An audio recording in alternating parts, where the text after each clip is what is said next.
Assalamualaikum warahmatullahi wabarakatuh.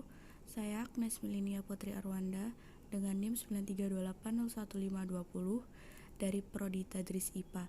Di sini saya akan menyelesaikan tugas UAS dari praktik ibadah.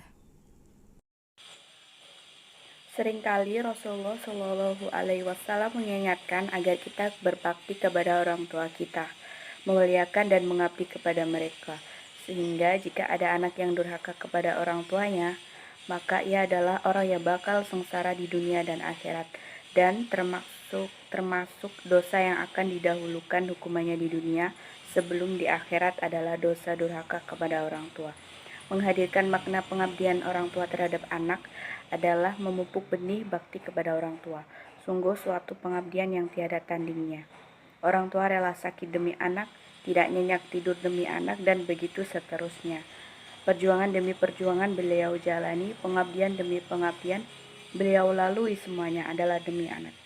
Akan tetapi kadang seorang anak terbawa dalam kelalaian akan semua yang telah diperjuangkan oleh orang tua, sehingga ada seorang anak membentak orang tuanya atau bahkan dengan mudah memukul orang tuanya atau menyakiti hati orang tuanya dengan lidah dan tingkah lakunya. Yang ingin melihat manusia celaka di dunia dan di akhirat, cukuplah melihat seorang anak yang durhaka kepada orang tuanya. Durhaka kepada orang tua kadang teramat halus sehingga tidak dirasakan oleh seorang anak, akan tetapi ternyata seorang anak sudah berada pada hakikat kedurhakaan. Ada lagi durhaka yang tidak dirasakan oleh seorang anak, yaitu dikala orang tua yang sudah keriput itu tidak lagi dianggap nyaman keberadaannya di meja makan bersama. Ada lagi seorang durhaka dengan memanfaatkan kebaikan orang tua.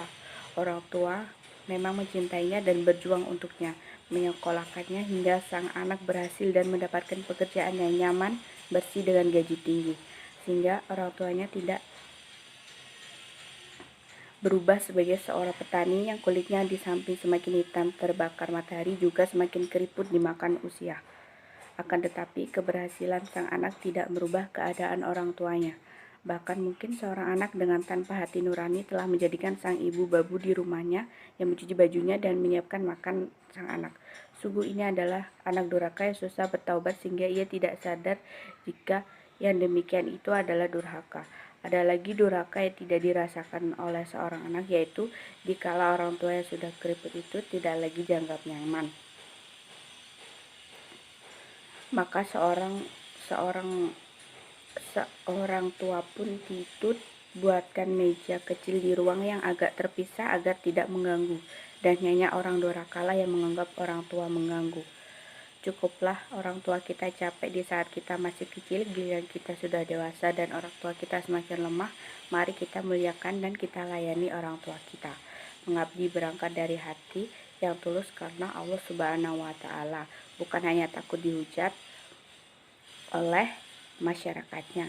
Sebab ada orang mengabdi dan berlemah lembut kepada orang tuanya di depan teman dan tetangga, kan tetapi di saat tidak ada yang melihatnya, maka pengabdian dan lemah lembutnya itu pun hilang. Wallahu alam. Terima kasih, sekian kultum dari saya. Wassalamualaikum warahmatullahi wabarakatuh.